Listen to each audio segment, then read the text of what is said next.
Hello, I'm Stan Contos from Solve Results. Welcome to Breakfast at the Next Level. I encourage you to jot down 3 key points that will help take your life or business to the next level. So relax and enjoy. Good morning, everyone. Good morning. Good morning, everyone. Good morning. Thank you. It's lovely to be here this morning. It's lovely to see many of you. I'm very excited. I just met about 3, 4, 5 new people. I met Keith. Where is Keith? I met the gentleman, Keith, Darren. Just those people who are new, if you don't mind just standing up, please. The people who are new. Please, let's give these people a big round of applause. Welcome. Welcome to the breakfast at the next level, and please, after the breakfast, we have a gift for you. Make sure that you see our team at the back there. Welcome. Now, today, the breakfast today is create money through residential property, subdivision, renovations, and building. And Stan Contos, our chairman, will be interviewing Bill Stephanopoulos. I hope I have pronounced it correctly, Bill. And I'm looking forward to learning a lot from Bill. So good morning, everyone. Like I said, it's really great to see familiar faces and new faces here this morning. Now, just some few housekeeping matters. If one wants to go to the toilet, it's just right there out to the right. You'll find the toilets there. Secondly, it's if we could all please be kind enough and put our mobile phones on silent, that would be really appreciated.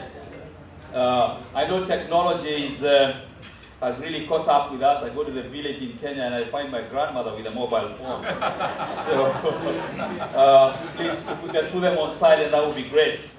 Now, one of the other things about the breakfast is that we do have membership at this breakfast.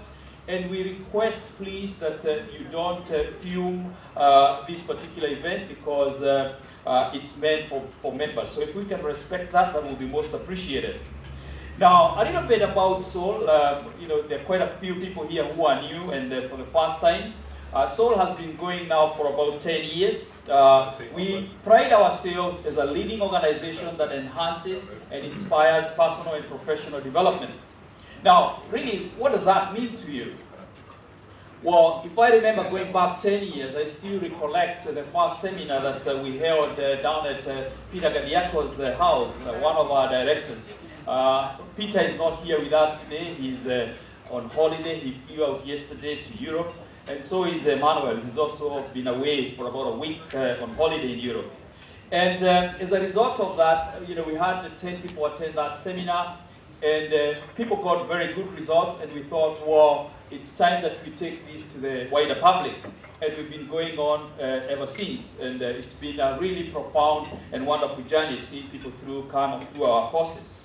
Now, in fact, to summarize it, I would say that Soul Results is a mentoring, training, and coaching institution that will have programs that help people in business and in life to really develop themselves personally and professionally. And for more information, please, by all means, visit our website, www.soulresults.com. Now, just very briefly, I might share with you why people come to the breakfast. And, we've been running this breakfast for many years. And one of the key things that we found is that people come here because when they come, they feel motivated, they feel inspired. And really that is one of our key goals, is to make sure that you're inspired. Now, and when we are inspired, of course, when we are inspired, we are motivated, it will have an impact in the quality of our life.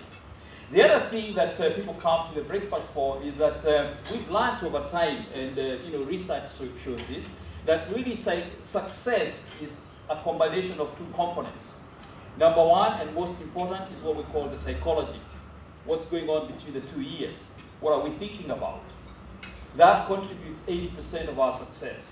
And 20% is the skills set that we might have for various aspects. And at the next level breakfast, we do talk about psychology. And lastly, of course, people do come to the breakfast for networking. I just met Gary. I'm not sure where Gary is.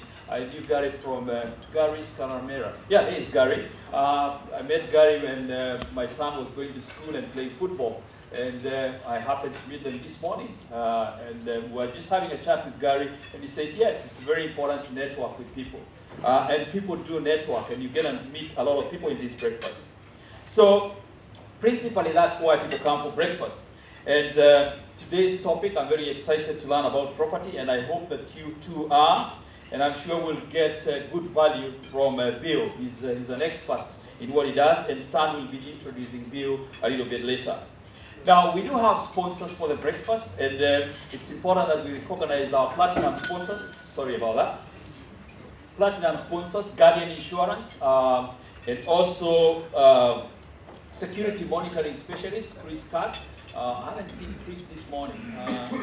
Yeah, so these are our platinum sponsors, and also this month we've got our gold sponsor, and our gold sponsor this month is Investment Property Finders, Graham Clark. Who's Graham? Here he is.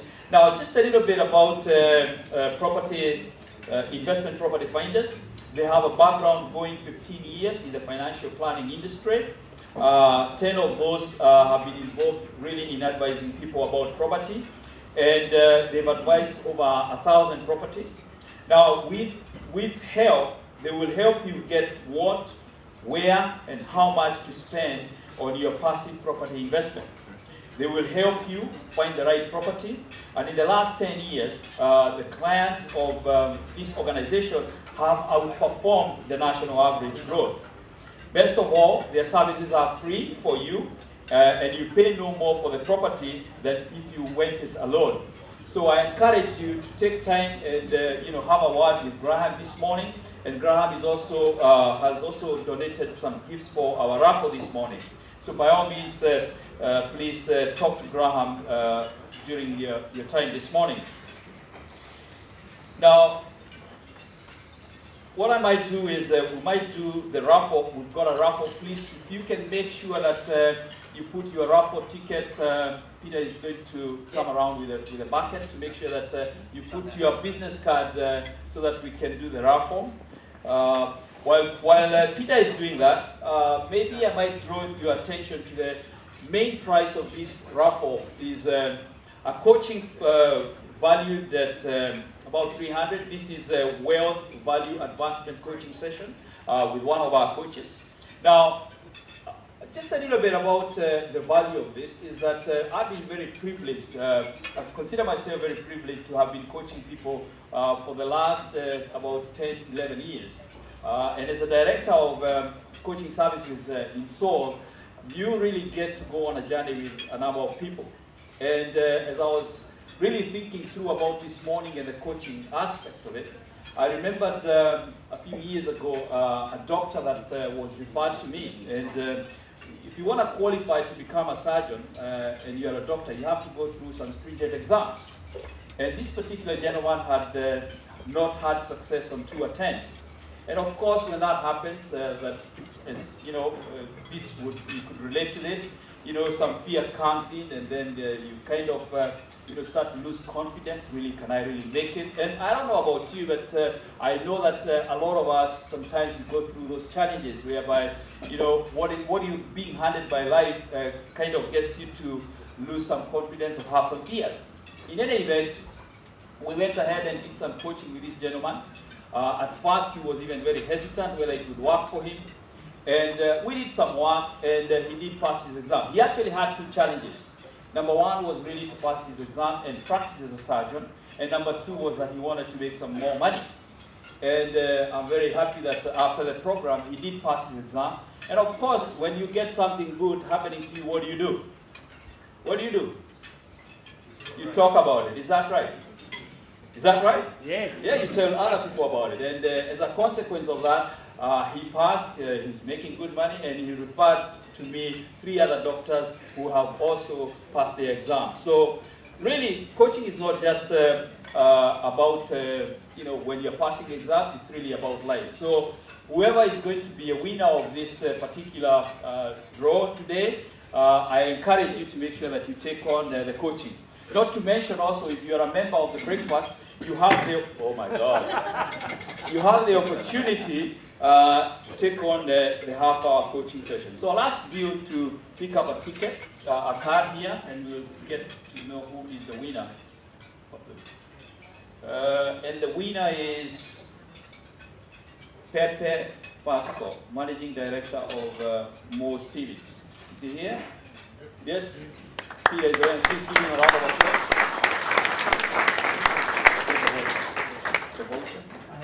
I'll bring it around. Yeah, okay. Now, we've got 3 bottles of wine that have been donated by Investment Property Finders, and I'll get Bill to pick 3 business cards. We'll just do it at once. So 3 business cards.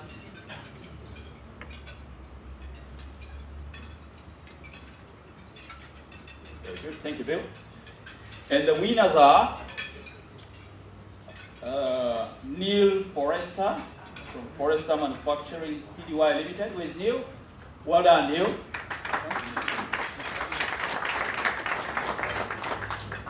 The second winner is Aero Blies. Is that right? Aero, the rag man. Well done. And lastly, the winner is Gary Scaramera. There is Gary. Thank you. Give us a round of applause.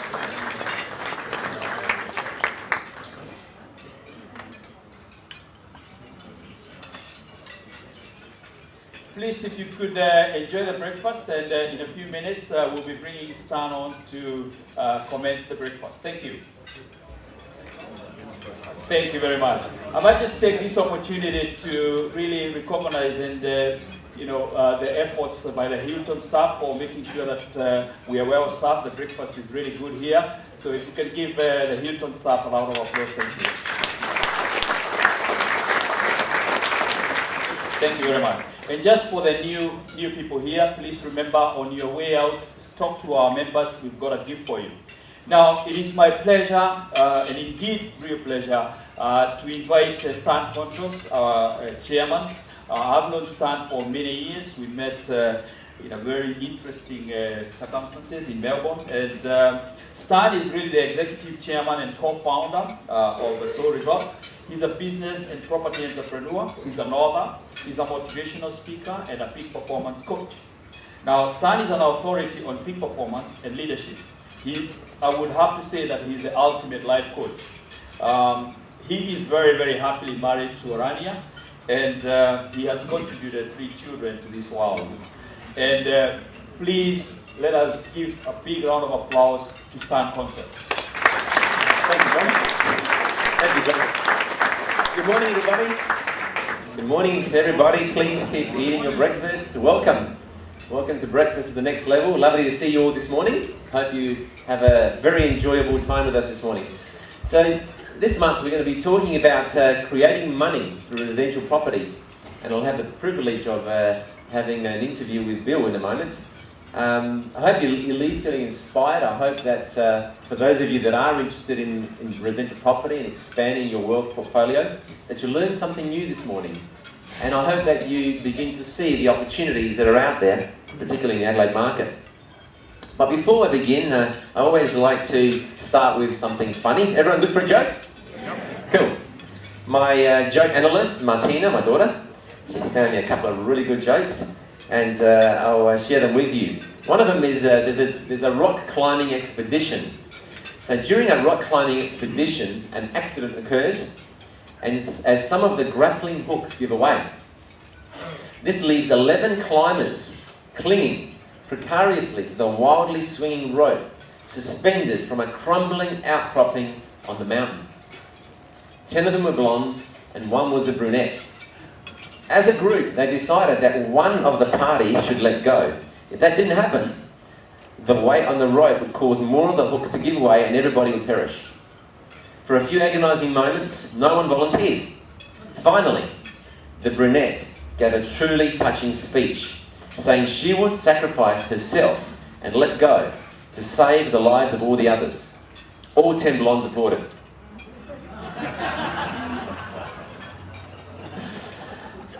Okay, I got a better one.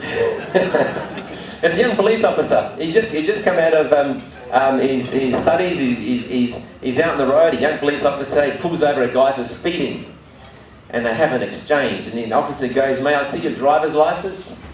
The guy goes, "I don't have one. I had it taken away when I lost all my points." Officer goes, "May I see documentation that you own this car?" The guy goes, "It's not my car. I stole it." Officer goes, "The car's stolen?" He goes, "That's right. Come to think of it, I saw the ownership details in the glove box when I put the gun in there." Officer goes, "There's a gun in the glove box?" He goes, "Yes, sir. That's where I put it after I shot and killed the woman who owns this car and stuffed her in the trunk." The officer goes, "There's a body in the trunk?" "Yes, sir." Hearing this, the officer immediately rings the sergeant. This is way too much for him. The car was quickly surrounded by police everywhere. The sergeant approaches the driver to handle this tense situation. Sergeant goes, "Sir, can I see your driver's license?" He goes, "Sure, here it is." It was a valid one. The sergeant goes, "Whose car is this?" The driver goes, "Mine, sir. Here's my ownership details. He owned the car." Sergeant goes, "Could you slowly open your glove box and see if there's a gun in it?" "Yes, sir." But there was no gun in it. The sergeant goes, "Would you mind opening the trunk? I was told there's a body in it." He goes, "No problem." The trunk had no body in it. The sergeant goes, "I don't understand." This young officer goes, that you didn't have a driver's license, that you stole the car, you had a gun in the glove box, and that there was a dead body in the trunk. The driver goes, "Yeah, and I bet a liar told you I was speeding."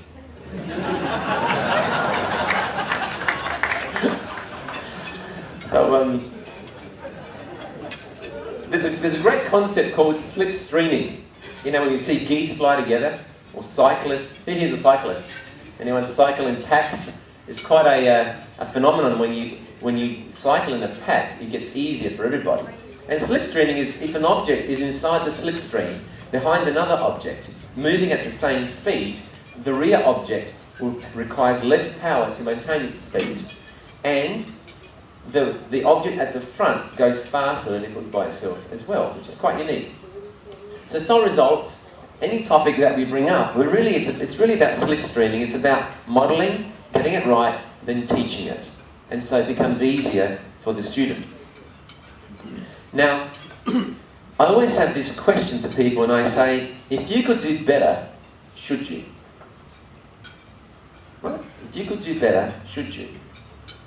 And if education paved the way for you to do better, would you increase your education?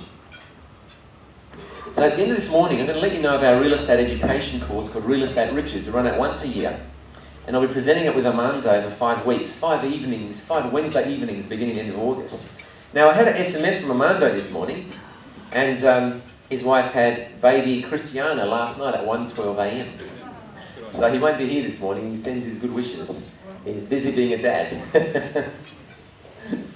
And my partner Peter, who you would have seen last month, Peter Gadiakis, he's away last night. He flew to Europe. He's off to Paris, and then Rome, and then Athens in Greece. However, before he went, he goes, "I want you to tell the story of my late Uncle Peter," because he's got an Uncle Peter that passed away called Peter Gadiakis as well. And this is the story of his Uncle Peter. His Uncle Peter came to Australia with little more than a suitcase and a desire to just get married, work hard and provide. He was a factory worker. He never made a huge salary, but was a good saver, and he was very good with decisions. When he finally bought his first house, his wife and him soon realised they only needed 1 bedroom. They had 3 bedrooms. They only needed 1. So what they did is, out of goodwill, they rented out the other 2 bedrooms to Greek immigrants. However, what they did is they put all the men in 1 room, and they charged them per bed, and put all the women in the other room and charged them per bed. And they soon realised this was really lucrative. They were making some good money. So they continued, they saved their money, and with equity in their first home, because back in the 60s, inflation was higher than now, and property values went up, they bought a second home in a near city location, again close to transport. And they did the same thing. They invited new immigrants, they rented out beds in rooms, and that became their next investment. And so they continued doing this during the high inflation period. And when the inflation wasn't as high, he got into redeveloping property, buying larger properties, redeveloping, adding value, and kept accumulating.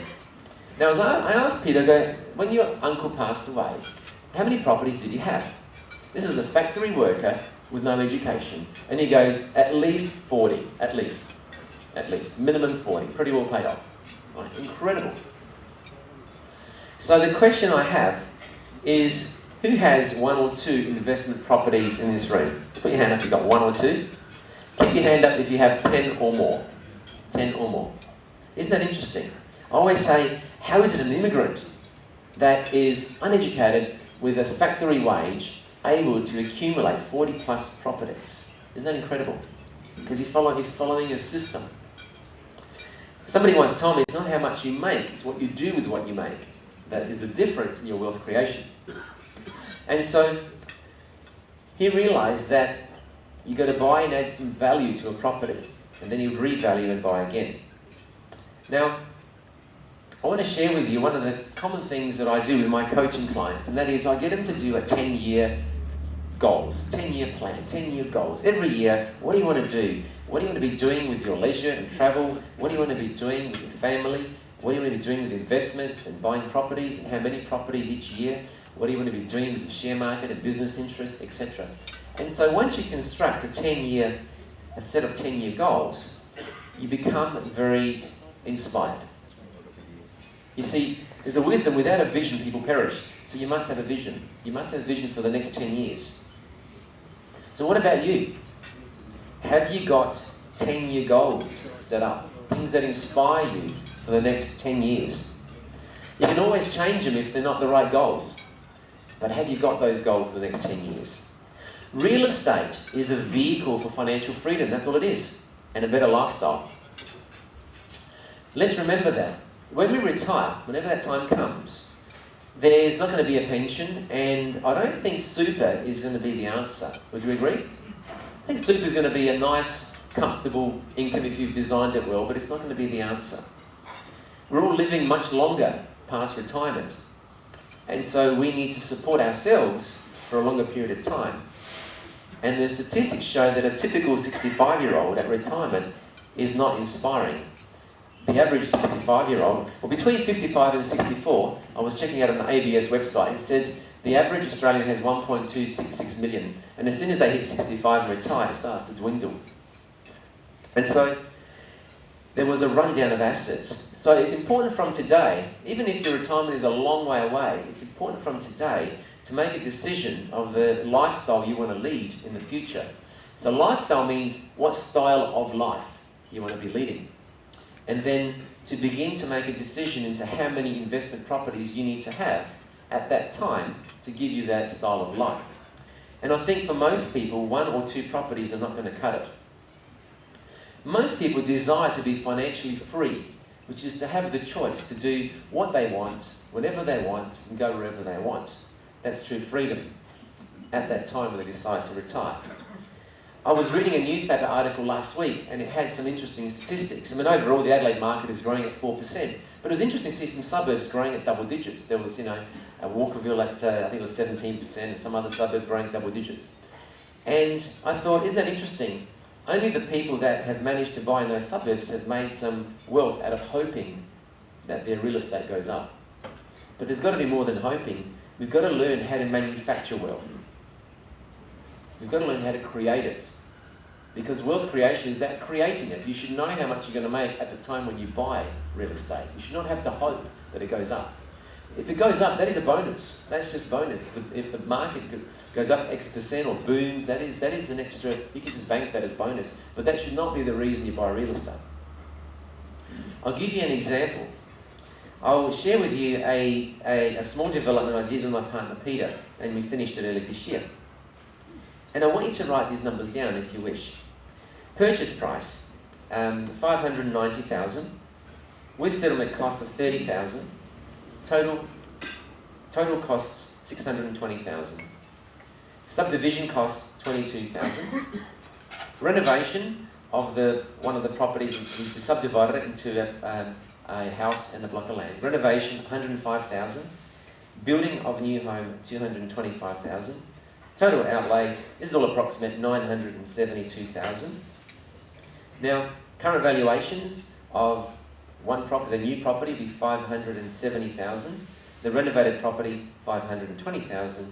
And if we do the numbers, there's equity of about $100,000. So you create wealth when you know how to add value to a property. And so if the market goes up, that is bonus. If the market now starts to rise to 5% or 10%, that is extra equity that's created as a bonus. And so when you have a strategy in place to manufacture wealth and create it yourself, you can then do this every year or two and begin to accumulate property. And there's every possibility of having between 5 and 10 properties in a 10-year period. In fact, if you're really diligent, you can do 10 in 10 years, and that's just one a year. So I want to, before I continue into the wisdoms of wealth creation, I just want to acknowledge somebody I met recently, David Amos. Is David here this morning? There he is, David. Hi, David. I went and gave a talk to David and some of the salespeople at Homestead Homes, which is Bob Day's company, and Bob started in the Senate this week. And I was very inspired. I met David at the Next Level course about a couple of years ago, and he comes to the breakfast regularly. Now, David won the Salesperson of the Year, or the Sales Doctor of the Year. And it was interesting because most salespeople were selling one house a month, and David is selling one house a week. How is that possible? And my understanding of David, having met him a number of times, is his mindset. He believes he can do it, and he really genuinely believes in his product, and he genuinely believes that he's helping people. And so he will sell one a week. So well done, David. Fantastic, mate. I want to acknowledge our sponsors like John Didd, Evan from Guardian Insurance, and Chris Katz from SMS Security. When they first sponsored us, I wasn't their client. They wanted to sponsor. That's fine. But I've since got to know them, and the value and the service they give is second to none. So I want to thank them again for sponsoring. I want to share some spiritual wealth wisdom, because just like having strategy and just like having mindset, there's always a spiritual nature to wealth creation. And I want to share that with you. There's a wisdom I read the other day, and it really impacted me, and it said, "For God has not given us a spirit of fear and timidity, but of power, love, and self-discipline." It's a Creator's desire that we continually progress, that we reach higher heights and go to new levels. Oftentimes, as soon as we make the decision to step out into a position of faith, fear pops in our mind, wanting to stop us. What if you fail? What if something goes wrong? What will other people think? What if you don't have what it takes? And so fear will do its best to convince us to shrink back where we were before. And I think fear is a spirit. It plays on our emotions. But we've got power over fear. Because my belief is the Creator's perfect love casts out all fear. When we have this feeling of love inside, which is joy, happiness, right? This feeling inside, we realize that fear is false evidence appearing real. So I choose you to choose this feeling inside you of love and happiness and joy, and get away from the fear. And so say to yourself every day, "Thank you for equipping me with a spirit of power, spirit of love, and a sound mind. Thank you for giving me confidence, and I renounce fear and press forward in victory." You see, every single one of us has got unlimited possibilities. We've all got unlimited potential. But to receive this grace and favour, we need to have an open heart and get rid of the limits in our life. Limitations of our thinking. What are limits? Thoughts of doubt, thoughts of unbelief, unforgiveness, when there is a life of abundance out there. So if we choose thoughts of faith and expectancy, we're opening the door to good things and better things. Yes, we'll still have issues in life, but we'll learn to handle them. And so we've got to be taking the limits of our life and multiply what we have and choose increase. This is why we've got to get out of the mindset of just 1 or 2 investment properties. Why not have 10? If that's what it's going to mean for you to have the life you desire. You only live once. Why not choose 10 properties? Why not choose 20? Whatever that number is for you, that will give you that lifestyle that you really want in the future. And so choose thoughts of increase and blessing. Use a good strategy to get you there, and break through fear when it turns up. So wouldn't it be great to learn a skill where you can create more income year after year? Wouldn't it be great to work out from the beginning that yes, you're going to make money because you've done the feasibility and you know you're going to make money? Wouldn't it be great if you took the plunge and made these changes? And wouldn't it be great if you began today? Because every day that goes by is another day towards the next 10 years. And so I want to just share with you just a bit of an introduction of some of the information that we go through at Real Estate Riches course, and then I'll interview my good friend Bill, who I believe is SA's foremost town planner. He's not only assisted me, but he's also assisted many, many people out there creating millions of dollars. Now, let me share some information about adding value to property. So in terms of analysing a potential site, the first step I always say is site assessment. You have a look at the site and you say, all right, what size is the land? What width is the front? What width is the back? How deep is it? What is the total area? Right? That's your first step, is do a site assessment. Is the site flat or is it on a slope? Obviously, if it's on a slope, it's going to cost more money retaining walls and filling in. What is the orientation of the site? What will fit here? What will the planning codes allow? Are there trees? And if there is trees, are there significant trees? And can they be removed legally? Where are the services on the site and what new connections need to be made? How will the development affect street character? These are some of the questions when you look at a site. And then if you're going to do the application yourself and see a senior planner in the council, you need to have some questions. You know, you need to know what guidelines are there upon which a planning proposal for the site might be based. What similar development has taken place recently? You know, find out, have there been any rejected applications as a precedent? How long does it take to get the planning consent? Or you may wish to use somebody to do that for you, which is what I do. You look at the financial feasibility. This is very important. What do the numbers say? You've got to know how much you make from the beginning. You make your money in property when you buy, not when you sell. So you've got to know at the beginning, what do the numbers say? What would be my best case and my worst case? Your worst case, you should still make some money. Your best case, you should make a lot of money. What profit margin do I need to allow? What are you prepared to work for? And what is the upper limit of my purchase price? So when you go and buy it, you know what you can pay. It's irrespective of what the agent says they want. You go there and say, this is what I am prepared to pay because I've done my numbers and this is what I can make. Make sense? Right? That's how you go and buy a property. Land acquisition, how is a site going to be acquired? How long can I make settlement? Can I do a joint venture? Can I get an option on it? Various ways of acquiring. And legal and accounting, have I got the right structure for this? Have I got a specialist property accountant to assist me? And again, you've got a brochure, and we'll go through that in a moment later. When you come to Real Estate Riches, you not only get the tools to do feasibilities, but you also get to meet the experts that help you along the way. Now, let me bring Bill up in a moment. I want to just share some information about Bill so you get a bit of a picture about his credibility. In 1982, Bill received his Bachelor of Arts in Town Planning. In 83, he got a graduate diploma in Environmental Planning. In 86, he was Planning Officer of the City of Charles Sturt. In 96, he was Senior Planner, City of Charles Sturt. And in 98, he became the Principal Planner. In 99, he got his Builder Supervisor's License. In 2000, he did a real estate course. Next decade, he did various project management courses. In 2008, he was Principal Planner. He went to the town of Walkerville.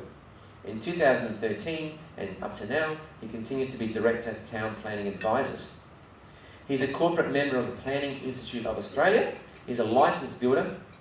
Now, some of the experience over the years he's had in strategic planning, he's been involved in the formulation and review of many council development plans and urban master plans as representing council at high-level discussions with various government bodies. In residential development, he's done many large land subdivisions. In fact, as a planner, he's been involved in thousands of new residential allotments. In retail development, he was involved in the assessment negotiation of large retail developments, such as the $120 million Westlake Shopping Centre and the $100 million Arndale Shopping Centre, and there's some other ones as well. He's been involved in the high-rise developments in advising and planning and the conversion of the former Highways Department building into approximately 317 apartments, as well as other high-rise developments. He's been involved in industrial developments, $200 million redevelopment of the ACI bottle plant in Kilkenny, as well as others in advising and planning. He's been involved in sporting facilities, advising and planning various upgrades, including the Amy Stadium in West Lakes. So, when we select someone to come to our breakfast, I like to find someone who is the leader, who I believe is the leader in the state or the leader in Australia in the field that they represent. Himself, on the side, Bill has personally built approximately 40 new homes, and he's invested in sites that have future development potential. Something that you may not know, Bill played First Division soccer with West Adelaide in the National League. So for you soccer fanatics out there with the World Cup, go to Bill, tell a little about it. He enjoys coaching juniors at Adelaide Comet Soccer Club, jogging, walking, swimming, riding and gym. Bill is happily married with 2 kids, a 16-year-old daughter and an 11-year-old son. Can I ask you to put your hand together for Bill Stephanopoulos?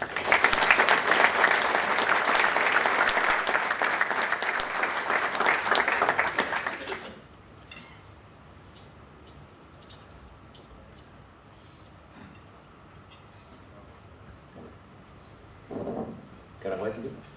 Good, you Sam? Excellent, mate. Welcome, mate. Thank you. Have a seat. Fantastic. Like anything, Bill, welcome to the breakfast, and thank you for coming this morning. And everybody here is obviously have a keen interest in property and learning something this morning and taking it away, perhaps further in their education. But I guess how did it all begin for you? How did it all begin in council work in particular, and the specialty of town planning? How did it all start? Good morning all, and thank you Stan for asking me to come along. I was very surprised that you did ask me to come along, but I really appreciate it, and nice to be here. Okay, how did I start in town planning? It was really just by chance at the end of the day. It was careers day and it was lunchtime at school. I went to Henley High School, and they had different setups around the schoolyard in terms of different career setups. The schools that you go to, and I was really interested in geology, and there's nothing there about geology, so there's no one representing the geology section. No future. No. And but there was one stand there that hardly anyone was at, and that was town planning. And it was a young lady that I knew that was standing in front of me. I thought I'd just walk up, try and act a little bit cool, and ask her, what's town planning about? And she explained it to me. She said that, mainly work with councils. It's about working out where houses go, where industries go, where shopping centres go, and how it all works together. And I thought, that sounds really interesting. So I did a bit more research, and I thought, I don't mind this job, some indoor work, outdoor work, inspections. So I got into the course and did my town planning, and so did the young lady. Her name was Jenny Nolan, and we remained good friends. And Jenny Nolan's now moved up, and she's had a very successful planning consultancy, and is now a commissioner in the Environmental Resource Development Board. So that's the beginning. That's the beginning of my town planning. So what about, before we come back to town planning, how did you begin in property development? And why did you choose to do property development as well on the side? Sure. Yeah. Well, it started off when I was at Charles III, but back then it was called Woodville Council, because it started off Woodville and then had a number of amalgamations. And I'd be at the counter as a young planner, was at the time, and back then developers come to the site, and they'll come there with a particular site, and you sit there with them at the counter and basically design the development for them. They don't do that these days. By doing that, there was a number of Greek, mainly Italian sort of builders down the western suburbs that will come in, and I'll do this work for them, and then I'll fill out the application for them because they couldn't write, and they'll just sign it, and I'd keep an eye on the developments they did, and I'd see them build them and sell them, and I started looking at it, and geez, then I started doing some sums, and I thought, gee, some of these guys are making a lot more money than my CEO is, and they can't even write. And there's one particular guy that would come in and do developments, and that was a guy that was a little bit different to the others because he was actually a real estate agent and a builder. So he would find properties through either appraisals or mainly back in those days just through his networking. He'll build them and sell them. I thought, what a great combination this guy's got. So I thought, that's what I need to be. I need to be a builder and a real estate agent. So I went off and did a builder's course and a real estate agent's course, which was fantastic because it gave me an insight about property law and different types of tiling arrangements. And the building side obviously gave me an insight in terms of how to build a house. And when I started this course, I was halfway through it. This guy came back in again and sat down and went through the application with him. And I said to him, and at the end, I helped him out, and we ended up getting a couple of extra units than what he thought he could get. And he looks at me and goes, Bill, I just wish I knew what you knew. And I said, strange you said that because I wish I knew what you knew. And he said to me, well, what do you say the two of us do a development together? And I thought, okay. So I didn't really know him that well back then. But over time, so he said catch up for a coffee, and he told me what I needed to do. So he helped me set up a structured family trust. He told me about how to get money, and he said the best way to do it at that particular point in time was a line of credit, which I never knew what a line of credit was. So, fair enough, an application development came along, and there was an old reserve at the old Bnl Council way, and it had some trees at the back. Back then there were no significant trees, but these ones at the back were old olive trees, and there was a land management agreement. People just scared away from it. So we went to and bidded for it, and we bought it. So with this building expertise and my planning knowledge,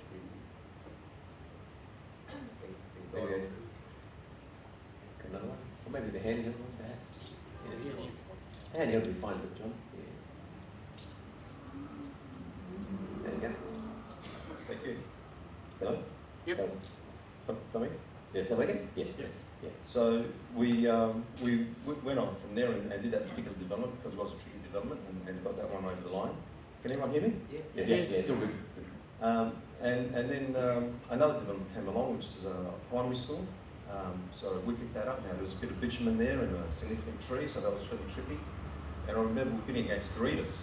I shouldn't say that. Yeah. And it was Don, not Jerry. But we ended up purchasing that one, and I think once again a lot of people got scared off of it because it was a fairly tricky site. But once again, with my background and my knowledge and my confidence in terms of what I thought we could get over the line, we ended up doing that development. So we got that one over the line and did quite well out of it. So that relationship continued. We did a few developments together, a few more together. Others I went off on my own, and just. So he's been doing his own, I've been doing my own, and then back together. Now we're doing another one together. So it's a relationship that's really lasted for the last 15, nearly 20 years. So Fantastic. So at the end of the day, it's really important to get the people that know how to do it, get them around you. If you haven't done it before, probably best you can do a JV and get someone and learn. You can make no money out of it, just learn. Because I've realised as time's gone on, it's the knowledge that you've got to get and surround yourself with the right people. Yeah.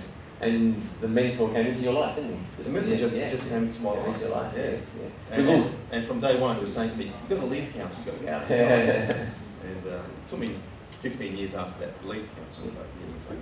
Good. So Bill, tell us, what are 3 common mistakes in property subdivision development that you saw as a planner? What are 3 common mistakes, and how can people avoid them? Sure. Probably the most common mistake people do, and I know you mentioned this earlier on, but they go out and they look at a property and they look what's next door and they think, oh, they got that next door, I can do the same thing. But it's not always the case. Because sometimes the ones next door could be a bad example, and that's the reason why council actually changed their requirements to not have that anymore. And I had a classic example not too long ago where someone went along and looked at a particular property and next door were 2 units. And those 2 units were, an 8 metre wide allotments each, and they had just a single door that you go into and a double garage. And you thought, great, I can do this next door. It's been done here. So he purchased it on that basis and submitted it with council, and council refused it. And he was just beside himself because he had done all his sums, all his homework up front, thinking that he'd get the X amount out of this, and if he had to go down to single garages, he just wasn't making up the figures that he was hoping for. So that's one common mistake. So you don't just only look at that, but also go to the council and say, in this particular case, you should go to the council and say, this is what they've done next door. Do you think I can do the same thing on this particular property? Have that chat with council. Go in and talk to people. If not council, or to an independent planning expert. So that's probably one of the most common mistakes that I see. People assume. People assume. Don't assume. Absolutely. That house down there hasn't got a big backyard, so why do I need to have a big backyard in my particular property and so on? Or they got 3 over there or 4, why can't I get the same numbers? Okay. The other thing that people don't do is exactly what you mentioned earlier on. They don't do the due diligence. They don't look at the site and look at the constraints. You've got to look at the site and say, what are the constraints here? Are there any significant trees? Are there any stormwater issues? Are there any flooding issues? Are there any easements? Are there any rights of way? Is there sewer going to the site? What's the fall of the land? What are the retaining walls? What are those? That all adds up. So that's another common mistake. People purchase and they think it's a big piece of land, let's say 1,000 square metres, and they can get 3 or 4 on there. But in order to do that, there might be a lot of money they've got to throw into the infrastructure. So you've got to be very careful when purchasing property and do your due diligence and get the right people involved. If not, at least go to the council, have a chat to them and try and ask them what they see as being the major constraint to the site. It's interesting you mention that, Bill, because it was only the last week I was speaking to a client that is coming to the course, and she's built 2 houses, but there was no feasibility study. We just did it. I mean, what do you mean you've just built 2? Yeah, we built 2 houses. We got one, we're not going to build 2. So how much are you making? Oh, I don't know yet. Didn't you do a feasibility? You know, you could potentially lose 50 or 100 grand if you actually haven't done your numbers. So they had no idea they had to do a feasibility study, and yet they outlaid, probably $600,000-700,000 without knowing. So it's amazing. They're doing the course now. So but it's very important to know what you're going to make from the beginning. It's interesting you raise that because obviously I've gone to a couple of auctions in recent times, and I've looked at the yields of the land and seeing people, and sometimes I've noticed it's just the mums and dads. Yeah. In one particular case, they purchased the property, and I've done the sums on it, and I don't think they'll be making money on it. They'll break even on it if they're lucky. Yeah. But because they'll have to get their own builders involved, obviously, if they're not builders themselves. And you're thinking, why are they doing this? Yeah. And obviously they haven't done their homework, or it could be that it's just a long-term investment as well. Yes. So, and I'd say that's what I put it down to. Interesting. Yeah. Another common error made by people is that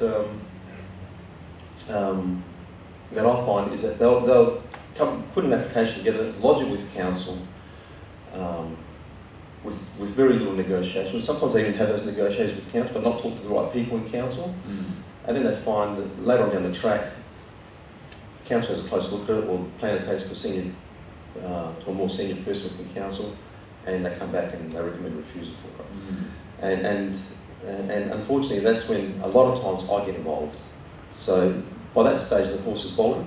I'll give you a classic example. I had a phone call yesterday as I was driving home, and it was a chap that wanted to do a development, and it's going up to next week's development assessment panel meeting with a recommendation for refusal, and he wants me to get involved. I'm thinking, what can I do now? So what I am doing is meeting with the council this morning, and hopefully withdraw it from the agenda, and then sit down and try and negotiate and come up with a better design solution. So that's some of the common mistakes. Yeah. And every move you make, Bill, and I've known Bill for a long time now, it's all strategic. It's very important to know, at what point is this at, and what do I need to do to try and turn it around, or create a new negotiation or something. It's very strategic. It's not tactical. Very strategic. Yeah. And the strategy will depend on the type of application that is, where it's proposed. Sometimes it even comes down to understanding how the development assessment panel works. The development assessment panel, for those of you who don't know, is a panel of members that are put together by councils to assess applications and make decisions on applications. And depending on where it is, after a while you get to know how the panels work and what are the key issues they're looking for. So, and you've got to work around that. And Stan has experienced that with a couple of applications that we've lodged. Yeah.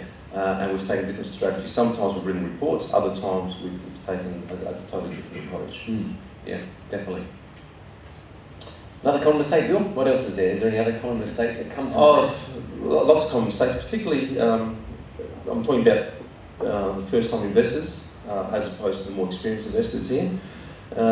People, it's always good to find a point of property. They seem the most sought-after properties. People want to keep the existing house and get an immediate return for the allotment at the back, which is great in theory and great if it all works. So what they tend to do, they go to council, and council says they need 350 square metres per unit site. If it's a 700 square metre allotment or 750, I think this is great, I'll buy it.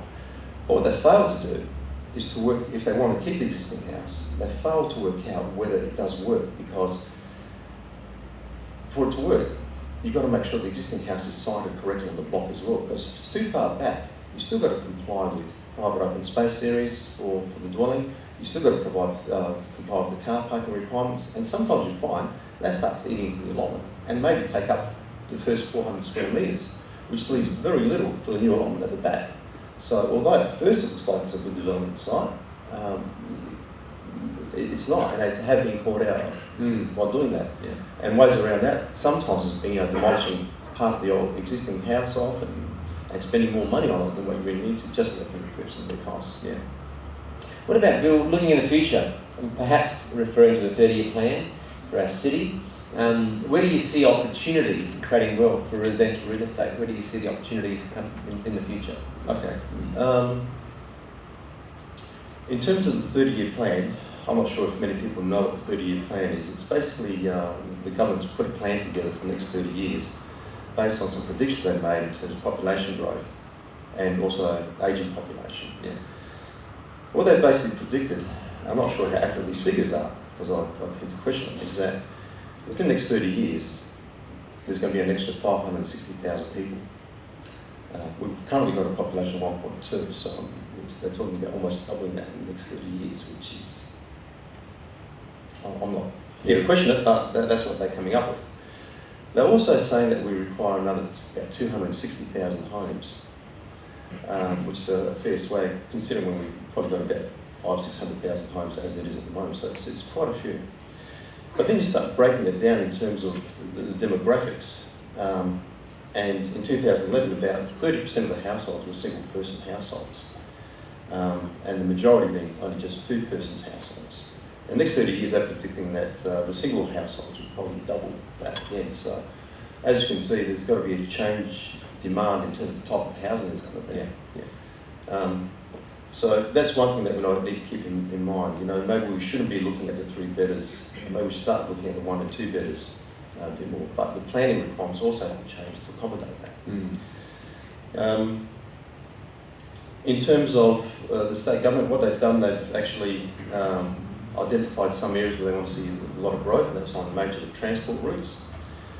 And they've actually got involved and forced some rezoning in a lot of the inner metropolitan councils and increased densities along main roads, as a lot of people know. But what they've also done, they've gone back to council, they've given council some targets, and they've said to councils, we want you to come back to us with a plan in terms of, and getting an X amount of thousands of new dwellings over the next 30 years, how are you going to achieve that? So all these councils got these projects by the state government and to achieve these particular targets. Now, some councils have progressed on that and moved forward on that and done their studies and got some plans together in terms of how they're going to achieve that. And they're breaking it down into various rezonings. So some councils have already done that, others haven't, and some are about to and some are in the process of. So it's important to know where those rezonings are going to occur. I'll give you an example. Charles Sturt, for example, there are some areas in Charles Sturt, and I'll give you one example, in a residential zone on a main road. If you've got a frontage, if you've got a lot with a frontage greater than 25 metres, then you can almost double your densities in terms of housing densities. Right. West Torrens is another council. They've got a DPA going through the system at the moment. DPA meaning Development Plan Amendment, which is basically changing the zoning. And they've actually submitted for the minister, and it's about to be approved. There's a bit of a hold-up, which I'm not too sure what's going on there. But in a nutshell, there's a whole lot of increase in densities, and in particular sites that are close to local centres. So if you've got a site which is within 200 metres to the local centre zone, you find that you double, sometimes even more than double your densities. So there are some great opportunities there. How do you find out what's happening to the rezoning with council's development plans? A number of ways. It's all on their websites. Look up policy, look up their development DPAs, development plan amendments, and see what they've got in the system. They've also got a DPA program in place, because they need to have that as part of the strategic plan, showing what they're going to do over the next 10 years. So you can keep an eye in terms of where they're up to. The other way to do it is just ring up council. But don't speak to the development assessment officers. Ask for the policy planners. First of all, you get through to them straight away. Because with development assessment officers, they take forever to get back here. They are so busy. Whereas the policy planners are happy to sit there and talk to you about it as well. So get in touch with the policy planners of each council. Ask them where they're up to with the DPAs. Ask them how they're going to achieve their 30-year targets, and from there you can sort of foresee what's likely to happen, and maybe make some long-term investments. So you can actually create wealth as a change occurs. So a change in zoning, bang, you can actually get in earlier and create some wealth. Absolutely. And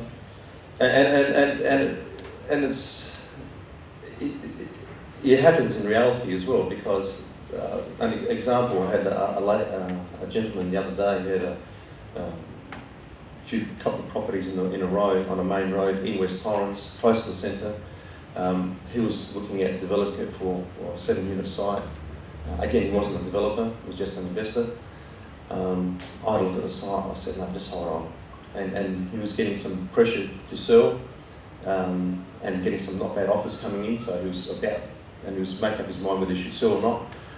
I had a look and I said, hold on to this, at least for another couple of months, and we worked out that you could get around about 14 on that one.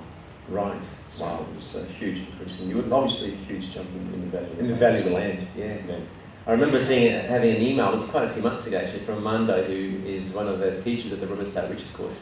And I remember getting an email and going, Stan, I just made $1 million. And he did the same thing. He purchased a property just before it all changed, and bang, it increased the density. And so he knows now that he's going to make some really good money out of it. So change is good if you have the knowledge about the change, where most people don't have that knowledge. Yeah. So tell us, what's the best strategy to engage council planners? You keep on your side, Bill, because you do that all the time. I do, yes.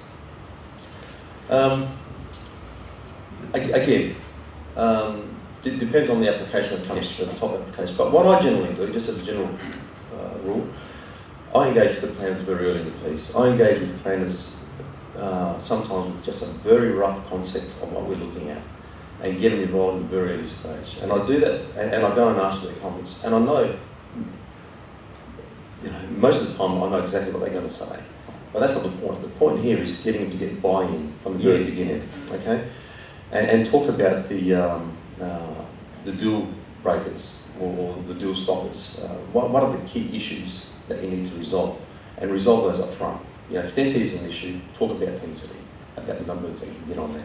If setbacks are an issue, talk about that. If it's the type of dwellings or type of development you're looking at doing in terms of the land use, talk about that up front. Get buy-in from the very beginning. So that's number one. Number two, then you start developing the application a bit further.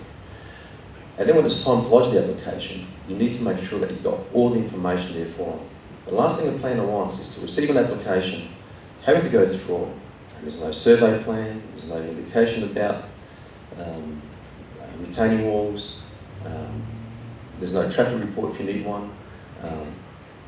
It just makes it so much harder. They'd rather just sit down and go through the application once, or write the report and move it on, as opposed to then requiring additional information, etc., etc. So what I tend to do is make sure they've got all the information they need, and where there are deviations in terms of, let's say there's a setback deviation in terms of what's required in the development plan, or a density deviation, then what I do, I actually explain that and give them reasons why we should be improved, notwithstanding the fact it doesn't meet all the requirements.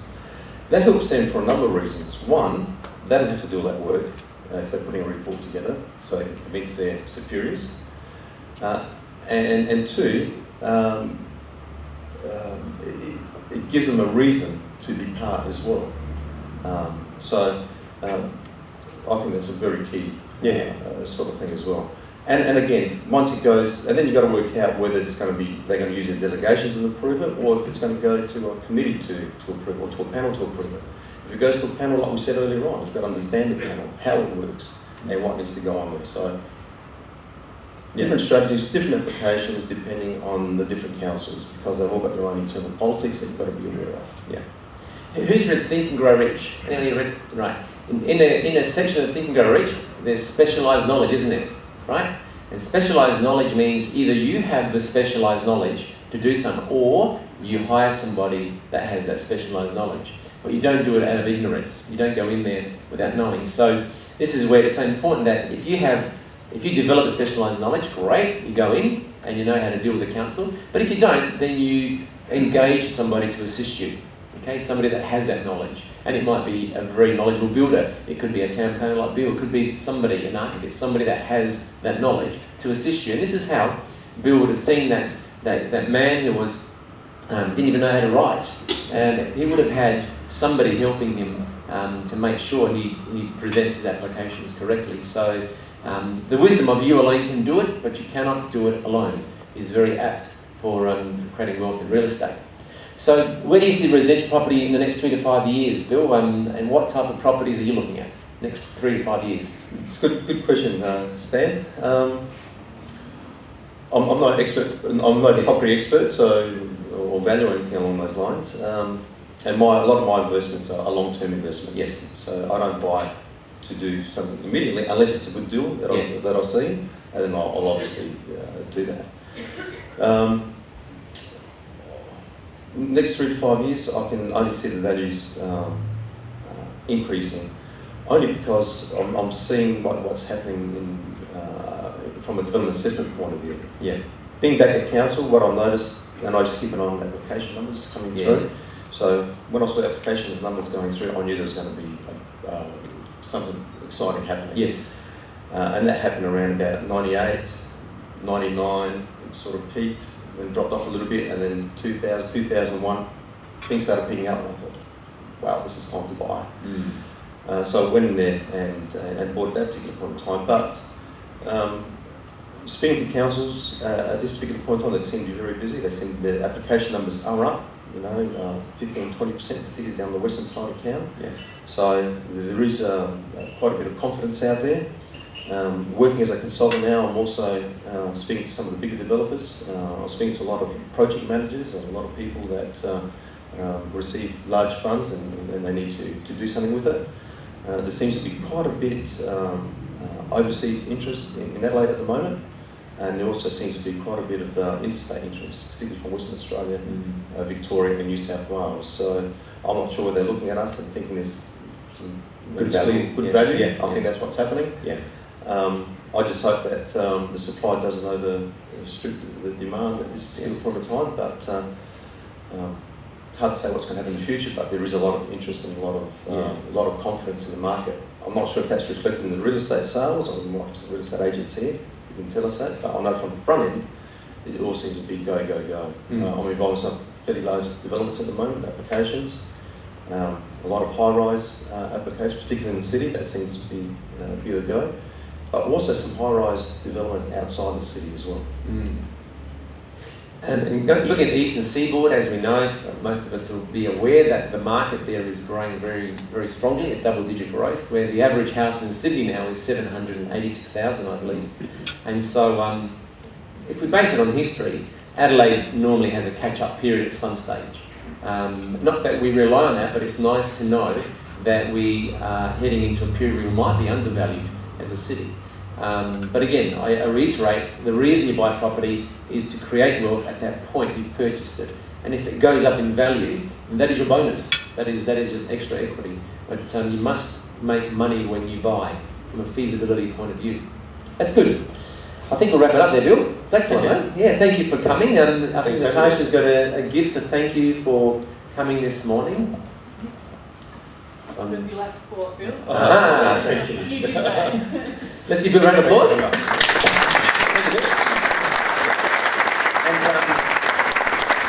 Bill's going to be here till about, at the front there, till about 9 a.m. this morning. So if you have any questions, feel free to go and ask Bill.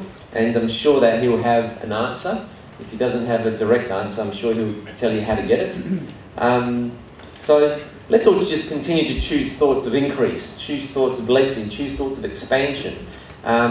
You must learn to create wealth through real estate and then use that wealth to further grow your portfolio.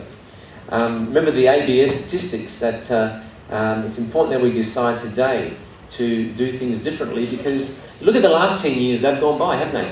And you think, wow, where'd those 10 years go? The same thing you would say in 10 years' time, those 10 years will go by.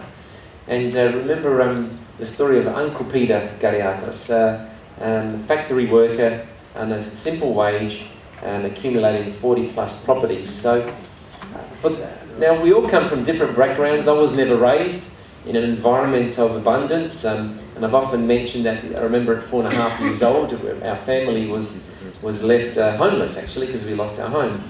And I grew up in a low socio-economic environment. And I remember my high school. Any Enfield High? Anybody from Enfield High?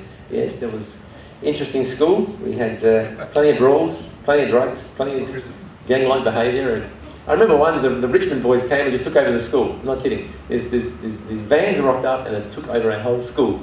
And I thought, oh, this is really exciting. Anyway, so it was an interesting environment, but I came from I was fortunate. I came from a very loving family. And it was interesting back then because, only the rich people lived in Only Park, Mackenzie, St. Peters and all those areas, and I had no one in my environment to teach me anything. So my very first home was a mistake. I recall buying a home in Para Hills. I didn't know what it was worth. I didn't negotiate. I didn't do a building inspection. I had no idea how to add value. I just wanted to live near my sister. So that was my emotional reason for buying it, and of course it didn't turn out to be a good investment. However, property was forgiving because I had it for a few years, so I got my money back, but I'd never made any capital. And so I learned from that emotional decisions are not right when it comes to real estate. I remember in 2002 deciding that I wanted to educate myself. And again, I didn't have anyone in my environment. Bill happened to find someone. I thought, well, I'm going to go do some courses. So I went and did various property seminars here and interstate, spending many, many thousands of dollars. And Morgan Pacific, I remember, was one of the companies. And so over 2 years, I did a number of courses. I wanted to expand my mindset. I wanted to get knowledge. I wanted to meet people. And because I wanted to know how to invest in real estate and make money. And it was interesting back then, and then the boom came, and like Bill, I recognised there was a boom coming. So me and my partner, we ended up buying 12 properties in 18 months. That was good fun. Didn't hit my goal. I wanted to buy a property a month. That was my goal. But I still did pretty good. But these times are different now. We're heading at 4% growth. You can't go around doing that sort of thing. You've got to use a different strategy. And the strategy is really around adding value, buying property, and adding value, tangible value, that you can then revalue and buy something else. So I often like to look out in the audience when I speak, and it's interesting to see all these this look of anticipation. I can tell the people that are really interested, like they really want to begin getting into real estate and start expanding their wealth. But personally, I went through a number of years of frustration, and then as I went through these immersion programs and constantly going to seminars, constantly hearing it over and over, I began to get personal breakthroughs from what I call my cultural hypnosis. I was living in a paradigm that was formulated from my existing environment, and I had to break through that paradigm. I had to get rid of the thoughts that you just have one property and that's it, and you as an investment, or one or two. And I wanted to just change my thinking and say, why not 10? Why not 20? Why not more? So I was going to the seminars. I was learning the strategies, but also breaking through the mindset limitations that I had. And there was some wisdoms that came up which really changed me, and I'm going to mention them here, and I hope they resonate with you now as you listen. I used to have the thought, until I realised there was a thought holding me back. I've heard this before, I know what to do. But I realised that I wasn't doing it, right? I had the knowledge, but I wasn't actually doing it. So I asked myself, yeah, I know it, but am I actually doing it? Am I doing what I know? And I wasn't. I'd listen to people, and they'd say, oh, it's not the perfect, this is not the time to buy real estate, because what if interest rates go up? What unemployment is heading up? What if the market just crashes? And all these things. And I go, well, and then I realise there's never the perfect time in real estate, never. But it's always the right time when you do your numbers. When you do feasibility, it's always the right time because you know you've made money. And I also realised as I was going to seminars that a lot of people, I'd meet them out in casual settings, and I go, hey, how you going? Have you done anything? Have you, I've just renovated this, I've just subdivided that, I've just built 2 here. And they go, no, it's not the right time. And I'm there, well, why are you getting all this knowledge, right? So I realised that knowledge is not power, it's only potential power. Knowledge with action is power, right? That's when it's truly powerful, when you have the knowledge and take action. And I began to realise that 1 or 2 properties wasn't gonna do it for me, because I had various goals, material goals as well as charitable goals. And I knew that I needed a lot of properties and business interests to get me there. And so the goal really, I believe the goal for most people here is financial freedom, yeah? Would you agree? The goal. Most people want to be financially free, which is what does that mean? It means choice. It doesn't mean not working, it just means choice. Having the choice to work or not work, having the choice to travel or not travel, but having at least some choice. And so initially when I was in small business, I thought I had choice, but I didn't. I was actually working too hard. There was constant challenges, staff issues, competition issues, balance of life issues, just constant, not enough time to exercise, not enough time to go and study investments, and I realised then that, well, I'm in business, but I don't really have a choice. And so there was two wisdoms again that came up, and I'll share them with you that really shifted me. And that was, the first one was, I was too busy earning a living instead of designing a life. Right? I was too busy earning a living instead of designing a life. And the other one was, you can always make more money, but you can never make more time. And so the more I attended programs to learn about real estate, the more I realised that I could put these steps into motion and create a pool of real estate that could give me what I want, whenever I want. And so the issues weren't really the issues, more the symptoms. The symptoms were that I needed to get more education, to acquire knowledge, to surround myself with the right people, to get coaching, change the way I'm thinking, and take more action. So there's some of you in the audience today that are coming to our Real Estate Riches course, and I'd like many of us to continue this journey together, to create more abundance in our life, and to take our real estate investments to another level. Having come from a European background, real estate is really important for wealth. It's drummed into you as a kid that if you have real estate, you will eventually have wealth as the years go by. And so, but ultimately, we can get educated, we can get accountable, but ultimately it is action that makes the difference. And it's nice to be here and catch up with all of you this morning, but the question I have is, are you achieving the number of properties that you require to achieve your dreams, or to achieve the style of life that you want to achieve? So my invitation is constant immersion, not only for education purposes, not just to get educated, but when you immerse yourself, and I remember last year's class, when you immerse yourself with a group of people, it's not just the education, it's the inspiration you get of being in a group, right? Who's ever been in a seminar? Not only do you get educated, but you get inspired. Who's ever been in that situation, right? There's a difference, right? You're in a group, you're learning, but you feel inspired because you're talking to someone next to you and they're telling you what they're doing, and you talk to somebody else and they're sharing with you what they're going to do. And then all of a sudden, your mindset changes and goes, well, I want to do that too. And that single thought changes your life. You're only one thought away from financial freedom. But where are you going to get that thought from? So I'm going to encourage everyone to have bigger property goals. I'm going to encourage everyone to have a dream. I'm going to encourage everyone to have 10-year goals. Itemise your goals for the next 10 years.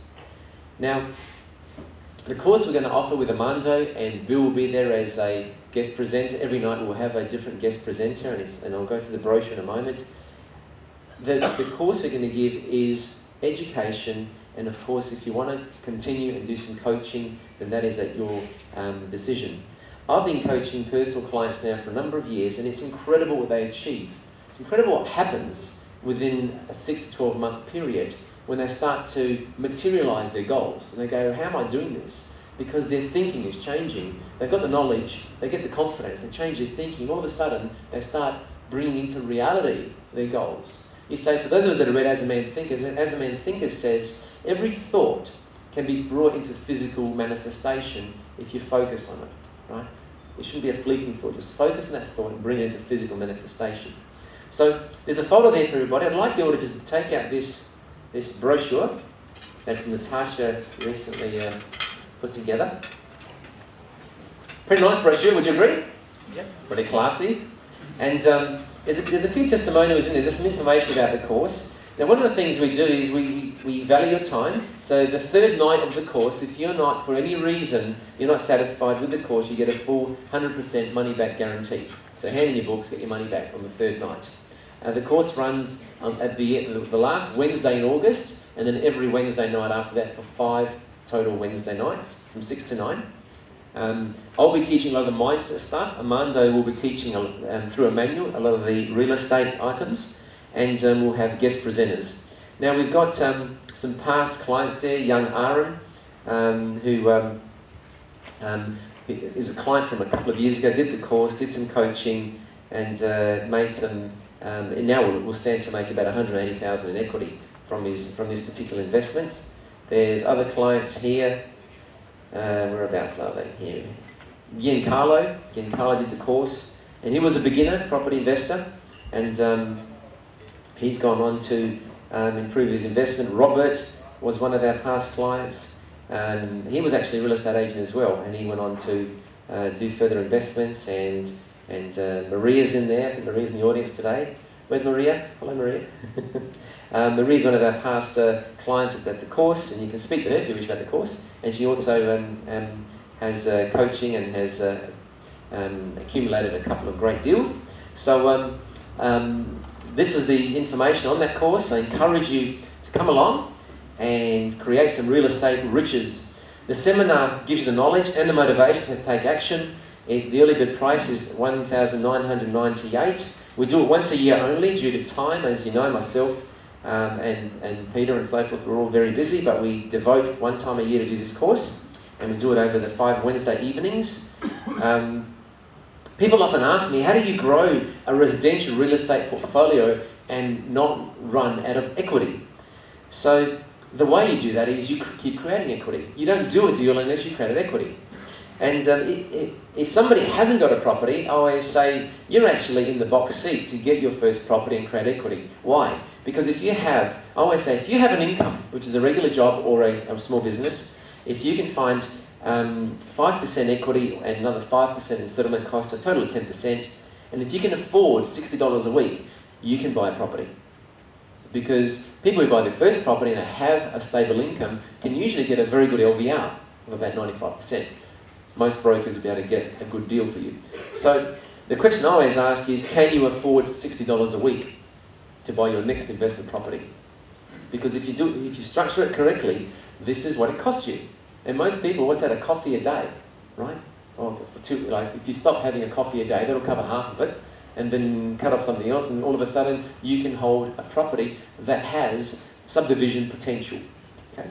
So my belief is 80% of the people in this room can afford to further invest. There might be 20%, if you follow the 80-20 rule, there might be 20% right now that may not have the regular income, may not have the equity, and so forth. But my belief is 80% of people in this room right now have executive positions, small businesses, regular incomes, and they can go and invest in property. But what's holding them back is a lack of knowledge, is a limiting belief that it can't be done, it can't be that easy. What if I fail? It's not for me, I don't have time.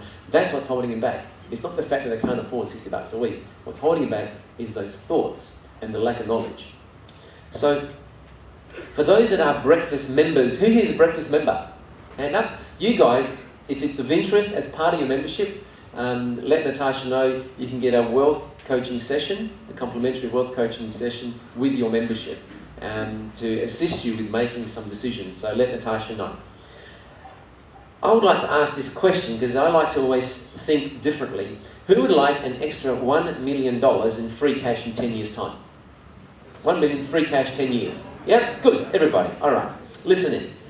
You can do that in Adelaide with just 3 properties. Now, here's the calculated assumptions. Now, there's one major assumption that a property will double every 10 years. And you might say, what if it doesn't? All right, it might double in 12, but it will generally double at a period of time. Why? Because inflation goes up, wages go up, cost of living goes up, and properties naturally rise over every 10 years period. So if we assume that 10 years are going to go by and you have a property that's worth $400,000 today, then in 10 years' time, or it might be 11 or 12, but around that period, it'll be worth $800,000, right? So with doing nothing, you've made the equivalent of $400,000 in equity. However, one of the challenges people have is when they buy a property, they don't have the equity to buy another one. So I always recommend, yes, you might buy that $400,000 property, but buy one you can add value to. Don't buy one that you can't add value to, because then you're restricted.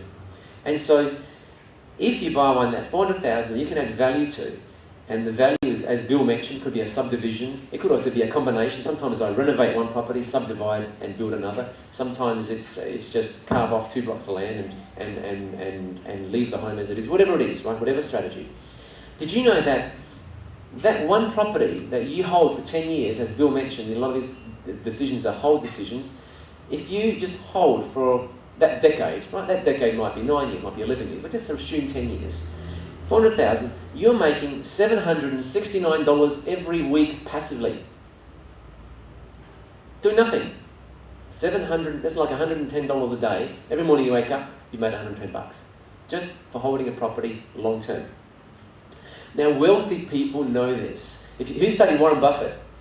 Anybody studied? What does he think? He always thinks 10-year chunks. He never thinks get rich quick. He always thinks, in 10 years' time, I'm going to make this much. In 10 years' time, I'm going to have this much. That's how wealthy people think. This is not get rich quick stuff. This is get rich intelligently. And so, in 10 years' time, you've been making $769 a week every week. But what if you got that one property and you knew the skill set, because you came to the course and you got the skill set, how can I add value to this so I can buy another one in a year's time?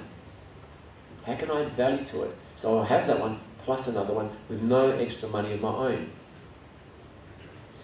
And so you do that. You add value to it, and in a year's time, you use to buy another one. And you do the same thing. In another year's time, you buy another one. And just say you stop at 3. You go, that's enough. I'll stop now. And then project it out. The total, that was a 10-year process. All right, the first property might double in 10 years. The second and third property might not. We'll assume 75% it goes up. If you just do those numbers, you will have $1 million in free cash in 10 years' time. This is purely mathematical, guys. It's just purely mathematical and scientific. I don't like doing things that, oh yeah, let's hope that all happens. This is based on the continual history. I was chatting to my broker the other day, and he's been in property for nearly 50 years. And he goes to me, Stan, it's going to happen again. And what do you mean, Luke? He goes, I can feel it happening again. I can see the market, and it's going to start to rise again. Now, you can't promise that things are going to rise this year, next year, the year up. You don't know. But this is a seasoned investor. He's been through all. He's telling me the cycles in the early 70s, and the cycle in the 80s, and the cycle in 2003, and all the cycles, right? Here you are, and he goes, I'm usually pretty spot on. He's an elderly man. We're usually pretty spot on. And so, back in the days when there was villages, people trusted the elders because they knew. We haven't seen things the way they've seen it. But then again, it's not about hoping things go up. It's adding value and then letting time take over. So if you had just those 3 properties, that $1 million in free cash in a decade, suddenly you have created $1,923 a week every week in that 10-year period, doing nothing. You see, no one gets rich making their 20, their 30, their 40, their $50 an hour, their $100 an hour. No one gets rich that way. The way they do it is they make money when they sleep by making good decisions and letting time go by, and then those decisions compound with time, and all of a sudden they look back and they go, oh, 10 years went by, because it's going to go by anyway. Wow, isn't that amazing what happened? Would you agree, Bill? Absolutely. Absolutely. It's just the law of wealth. And so, but most people don't want to get started because they can't see that far ahead. So the numbers get better for those that decide to have 10 properties, by the way. The numbers get pretty good, but I'm not going to go there because it's just, I'm hoping I'm blowing your mind with that much, right? But the numbers get really good for people that decide, yeah, I'm going to go for 10 properties. And so, who understands more of what I'm saying? Please put your hand up. No. Who understands more of what I'm saying? Good. So, the question I'm going to ask, where's Nadal? Nadal, what do you think about Real Estate Riches as a course? I know you haven't done it. What do you think? Brilliant. Brilliant. Yeah. I mean, it's when you have knowledge and inspiration and take action, there is nothing left but to allow time to give you that reward. So whoever requires further clarification, come and speak to me, and I'll let you know more of what's in the course. Real Estate Riches is the catalyst to not only getting knowledge but taking action. I call it a cookie cutter because I'm into systems. I like to have something that just keeps working every year.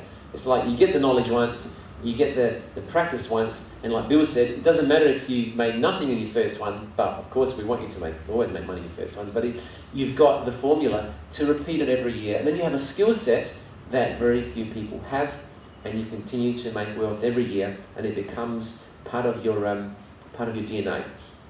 So there's a form in there for registration for Real Estate Riches. Hand it into a team member on the way out. And for today only, you get a 6-month subscription. We've given a complimentary book, Property Investor. For those that subscribe today to the course, you get a 6-month subscription to Australian Property Investor I've always had that subscription for many years now because I find it inspiring. I get ideas of how to create wealth in real estate, and I find it inspiring when I read it. I look forward to seeing many of you at Real Estate Riches. So just enroll on your way out, see Natasha.